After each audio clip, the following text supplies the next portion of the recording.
Oke, selamat pagi teman-teman semuanya.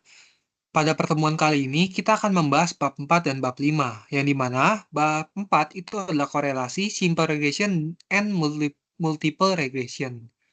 Nah, pertama-tama di sini kita membahas analisa korelasi, teman-teman. Di mana koefisien korelasi digunakan untuk mengetahui kuat atau tidaknya hubungan antara variabel independen dengan variabel dependen. Yang dimana kalau misalnya variabel dependen itu adalah variabel yang dipengaruhi, teman-teman. Variabel dependen dipengaruhi oleh variabel independen. Dan variabel dependen itu hanya boleh ada satu variabel, teman-teman. Nah, sedangkan variabel independen itu adalah variabel yang mempengaruhi. Mempengaruhi siapa? Mempengaruhi variabel dependen. Nah, jadi variabel independen itu pasti mempengaruhi variabel dependen. Dan variabel dependen itu pasti dipengaruhi oleh variabel independen. Nah, ini ke depannya teman-teman boleh ngertiin dulu variabel independen dan dependen itu kayak gimana. Gitu. Nah, di sini teman-teman, hasil koefisien korelasi terletak di antara nilai korelasi 0 yang menunjukkan tidak adanya hubungan antara variabel sampai dengan 1 yang menunjukkan adanya hubungan sempurna antar variabel yang diuji. Nah, di analisa korelasi kita mengenal adanya arah positif dan negatif. Nah, lalu ada dua metode yang digunakan, teman-teman. Yang pertama itu Pearson correlation, digunakan untuk data yang berskala interval dan rasio. Sedangkan ada rank Spearman correlation, ini digunakan untuk data yang berskala nominal dan ordinal. Nah, di sini ada tabel dari koefisien korelasi. Teman-teman boleh hafalin aja karena ini nggak ada rumus pastinya. Nah, kalau di sini koefisien korelasinya 0 kita lihat, tingkat hubungannya maka tidak terdapat hubungan. Sedangkan kalau 0,01 sampai 0,199 ini sangat rendah tingkat hubungannya. Lalu 0,2 hingga 0,399 rendah, 0,4 sampai 0,599 itu sedang, 0,6 sampai 0,799 itu adalah kuat, 0,8 sampai 0,99 itu sangat kuat, dan 1 itu adalah hubungan sempurna, teman-teman. Nah, lalu yang kedua kita membahas analisa koefisien determinasi R-square atau adjusted R-square. Nah, adjusted R-square ini digunakan untuk mengetahui nih besarnya variasi dari variabel dependent yang dapat dijelaskan oleh variabel independent. Dan sisanya itu nggak dapat dijelaskan yang merupakan bagian variasi dari variabel lain yang tidak termasuk di dalam model. Nah, di sini yang ketiga kita membahas model regresi sederhana. Nah, regresi sederhana ini itu adalah pengujian regresi dari satu variabel independen terhadap satu variabel dependen, teman-teman. Yang dimana dapat menghasilkan persamaan sebagai berikut. Yaitu Y sama dengan A ditambah BX ditambah E. Nah, kalau Y itu besarnya nilai variabel dependen, A itu besarnya intercept coefficient ataupun disebut juga konstan, BX itu besarnya slope P atau regression coefficient, X besarnya nilai variabel independen, dan E itu adalah error terms ataupun kesalahan pengganggu. Nah, di saat teman-teman membuat regresi seperti ini, persamaan regresi jangan lupa menambahkan karena itu menandakan bahwa teman-teman menandakan error gitu. Pastinya di setiap persamaan ini jangan lupa kalian ingat-ingat harus nambahin gitu di belakang persamaannya. Nah, lalu ini ada multiple regression, teman-teman. Nah, kalau multiple regression ini, variabel independen dalam model regresi ini lebih dari satu. Nah, pengaruh variabel-variabel independen terhadap variabel dependen itu bisa dijabarkan dalam persamaan sebagai berikut.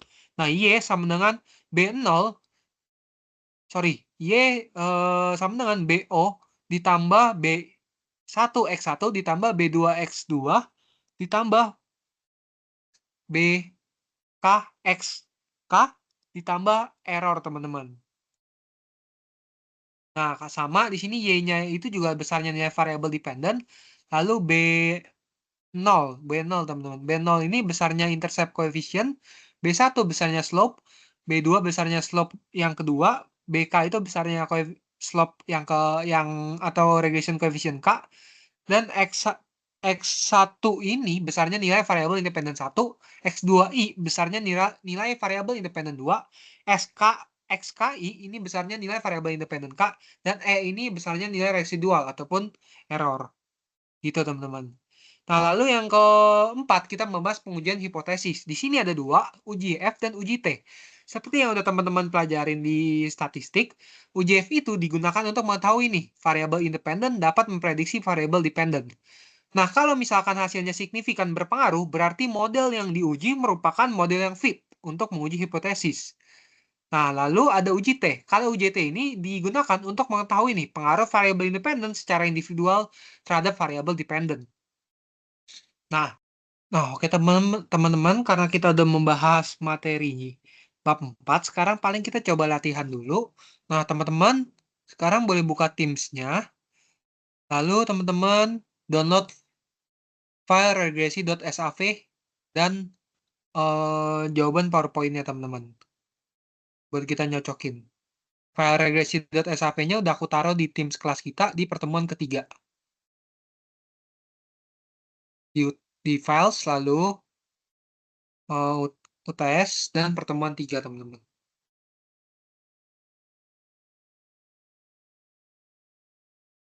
Nah, di sini, teman-teman boleh download dulu. Nah, sambil menunggu download, paling kita persiapkan dulu yang lainnya.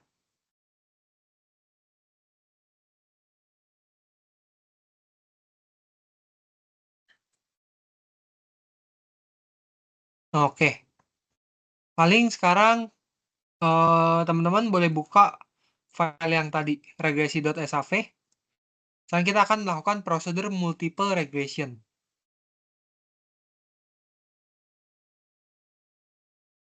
Kok yang regresi, tergantung teman-teman ini nyimpennya di mana.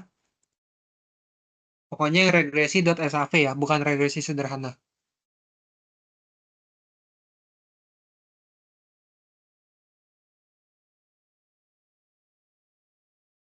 Kalau misalnya kayak gini, teman-teman boleh klik no aja.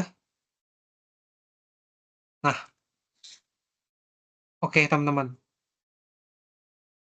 Sorry, kepencet. Outputnya boleh diminimize saja. Oke, sekarang kita akan melakukan prosedur multiple regression, teman-teman. Nah, teman-teman kalau misalnya udah buka filenya, teman-teman boleh buka SPSS-nya. Lalu di sini dia bilang klik analyze di menu bar, lalu kita ikutin aja. Klik analyze, lalu regression, dan pilih yang linear. Nah, di sini dia bilang masukkan variabel X1, X2, dan X3 ke independen. Nah, X1, X2, X3-nya itu adalah apa? Adalah ini, teman-teman, DPR X1, ROE X2, dan DER X3. Berarti kita masukin aja DPR ke independen, lalu ROE ke independen, lalu DER ke tanda panah kanan yang di sini, teman-teman, yang independen. Lalu, eh kalau udah kita masukkan variabel Y ke dependen dengan cara kita klik yang ini. Karena dia bilang harga saham itu sama dengan Y dipengaruhi oleh X1, X2, dan X3. Berarti harga saham sebagai dependen. Nah, kalau misalnya udah, kalian boleh klik OK aja. Nah, nanti di sini muncul data hasilnya, teman-teman.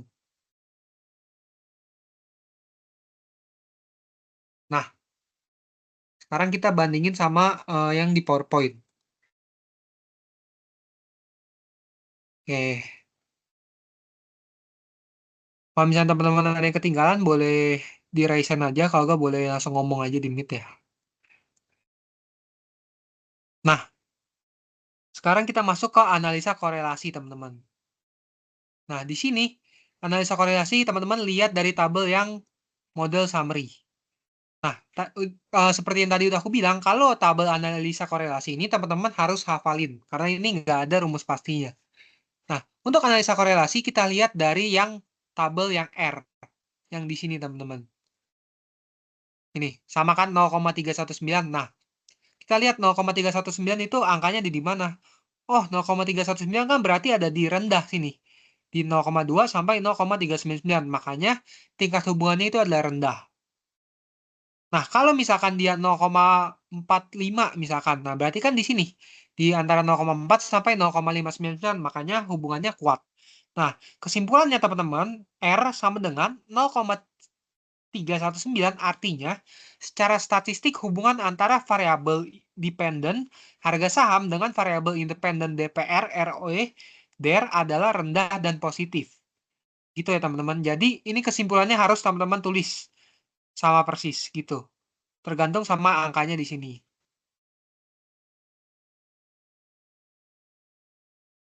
Nah, kalau misalkan dia 0,45, berarti kan artinya secara statistik hubungan antara variabel dependen terhadap variabel dependen adalah sedang dan positif ya, teman-teman. Seperti itu. Tergantung sama angkanya dan teman-teman pasti lihat tabelnya, harus hafal tabelnya gitu. Nah, sekarang kita masuk yang kedua, yaitu adjusted R square. Nah, sekarang untuk adjusted R square, teman-teman, teman-teman boleh lihat dari yang tabel model summary lagi di adjusted R square di sini. Nah, ini kan 0,007. Nah, 0,077, teman-teman boleh kali 100% dulu buat jadiin dia sebagai persenan. Jadi 0,077 dikali 100 sama dengan 7,7%. Gitu. Jadi kesimpulannya artinya secara statistik besarnya variasi variabel dependen harga saham yang dapat dijelaskan oleh variabel independen DPR, ROE, DER adalah sebesar 7,7%. Sedangkan sisanya sebesar 92,3% dijelaskan oleh variasi variabel lain yang tidak dapat dimasukkan ke dalam model regresi. Jadi di sini teman-teman intinya kesimpulannya juga harus dihafal sesuai sama variabel sesuai sama hasil adjusted R square-nya. Misalkan adjusted R square-nya 10% atau 0,1. Nah, berarti kan yang dapat dijelaskan oleh secara statistik besarnya variasi variabel dependen yang dapat dijelaskan oleh variabel independen itu adalah sebesar 10%, sedangkan sisanya sebesar 90% dijelaskan oleh variasi variabel lain. Nah, itu seperti kayak gitu contohnya. Nah, lalu Nah, teman-teman, kalau misalkan adjusted R square-nya ini nilainya minus, ya, berarti maka dianggap adjusted R square-nya itu sama dengan 0. Maka kesimpulannya itu tidak terdapat kontribusi, gampang.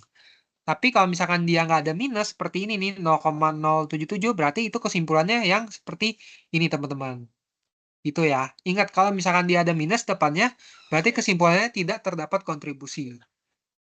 Nah, oke teman-teman, sekarang kita masuk ke persamaan regresi. Kan tadi yang A ini udah kita jawab, berapa besarnya kontribusi yang diberikan variabel independen terhadap variabel dependen, itu udah kita jawab di atas kan. Lalu kita jawab yang kedua, yaitu buatlah persamaan regresi dan jelaskan artinya masing-masing koefisien regresi tersebut. Nah, kalau diminta kayak begini, berarti teman-teman lihat lagi outputnya.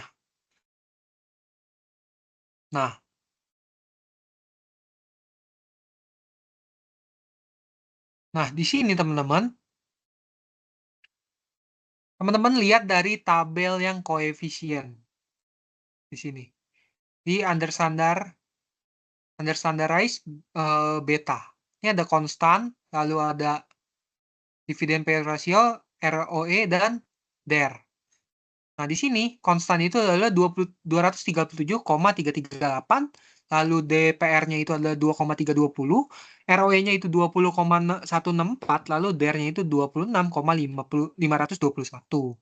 Nah, di sini kita akan membuat persamaan itu teman-teman, yang di mana persamaannya itu adalah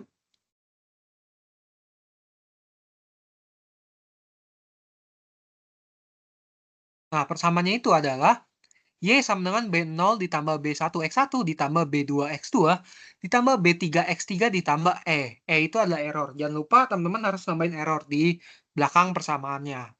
Nah, lalu kita mengartikan nih B0 itu kan sama dengan 237,338. Nah, berarti jika variabel independen DPR, ROE, dan DER bernilai 0, maka variabel dependen harga saham sebesar 237,338. Nah, lalu yang B1 itu kan DPR. Nah, DPR-nya itu berapa? 2,320. Nah, artinya setiap kenaikan satu satuan variabel independen DPR akan menaikkan variabel dependen harga saham sebesar 2,320 dengan asumsi variabel independen lainnya seperti ROE dan DER itu dianggap tetap ataupun konstan. Nah, jadi kan DPR ini kan setiap kenaikan satu satuan variabelnya itu kenaikan variabel dependen saham sebesar 2,320 sesuai sama betanya dia. Nah, sisanya variabel independen ROE dan DER itu dianggap tetap ataupun konstan gitu, teman-teman. Nah, lalu yang kedua B2. Nah, B2-nya itu adalah kan 20,164. Artinya setiap kenaikan satu satuan variabel independen ROE akan menaikkan variabel dependen harga saham sebesar 20,164 dengan asumsi variabel independen DPR dan DER dianggap tetap ataupun konstan. Dan yang terakhir B3. Kalau B3 itu kan 26,521. Nah, artinya setiap kenaikan satu satuan variabel independen DER akan menaikkan variabel dependen harga saham sebesar 26,521 dengan asumsi variabel independen DPR dan ROE dianggap tetap ataupun konstan. Nah, sama seperti yang tadi, kesimpulan di sini teman-teman harus sama dengan yang ada di kunci jawaban, tergantung sama angkanya nanti berapa. Kalau bisa dimaksimalin aja 90% itu minimal sama. Nah, kalau misalkan benar-benar sama persis ataupun benar-benar kata-katanya itu benar, nanti pasti poinnya juga full, teman-teman. Gitu. Nah, lalu kita buka soal lagi coba. Nah, di sini dia minta yang B kan udah kejawab, lalu yang C. Jika sebuah perusahaan memiliki DPR 5 sama dengan 15,33, ROE 6,25 dan DER 1,85, ramalkan berapa besar harga saham perusahaan tersebut. Nah, kan dia bilang DPR itu kan tadi di persamaan regresi nggak dikasih tahu, teman-teman. Sedangkan di sini dikasih tahu nih DPR itu kan X1. Nah, DPR-nya itu 15,33, lalu ROE-nya 6,25, DER-nya 1,85. Nah, makanya kita akan masukkan di sini di persamaan, teman-teman, kayak persamaan matematika biasa aja. Nah, di sini berarti kita buat persamaannya lagi kayak tadi, Y sama dengan B0 ditambah B1X1 ditambah B2X2 ditambah B3X3 ditambah E gitu. Nah, lalu yang kita masukin lagi aja angkanya. Lalu 237,338 ditambah 320 X1 ditambah 20,164 X2 ditambah 26,521 X3 ditambah error. Nah, lalu kita masukin X1-nya berapa. Nah, ini kita bisa sambil buka kalkulator aja kalau teman-teman mau cek. Nah, 237,338. Ini teman-teman boleh buka kalkulator masing-masing aja. Nah, ditambah berapa? Ditambah 232,320 ya, teman-teman. Dikali 15,33. Nah, kan hasilnya 35,5656. Lalu kita tambahin lagi. 20,164 dikali 6,25. Nah, itu menghasilkan 126,025. Lalu ditambah lagi 26,521 dikali 1,85. Nah, itu kan menghasilkan 49,06385. Nah, lalu hasilnya itu adalah cocok, teman-teman. Yang dimana hasilnya itu adalah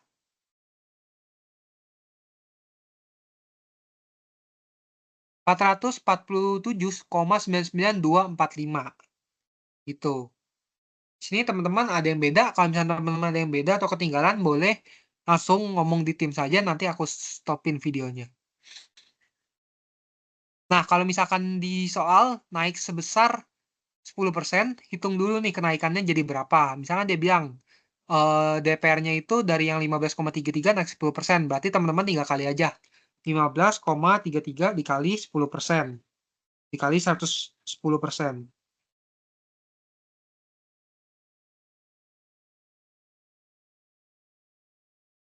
Nanti kan hasilnya 16,863. Nah, berarti X1-nya itu adalah 16,863 gitu, teman-teman. Nah, jangan lupa teman-teman di sini harus menyertakan simbol E-nya, harus tetap ditulis ya.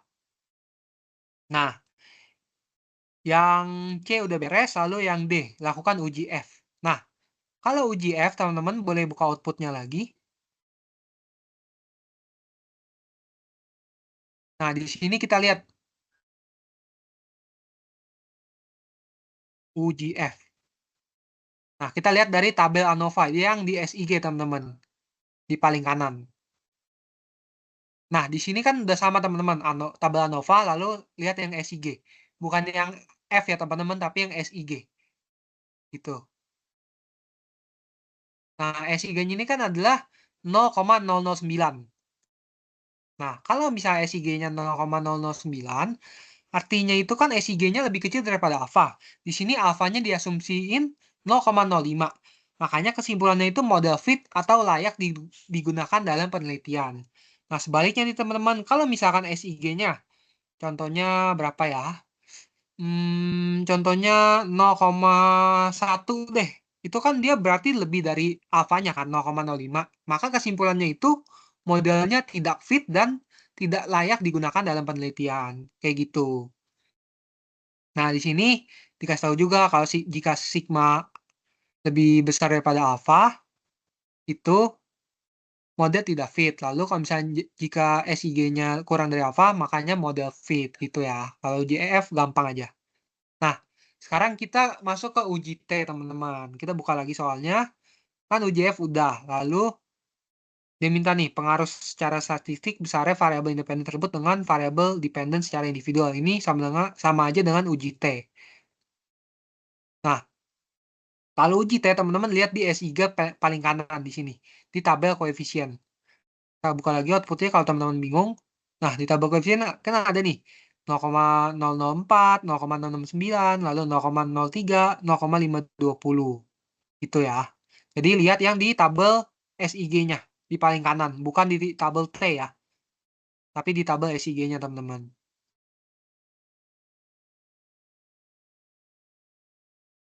Nah, lalu langsung aja. Kita ke hipotesis yang pertama, X1 terhadap DPR.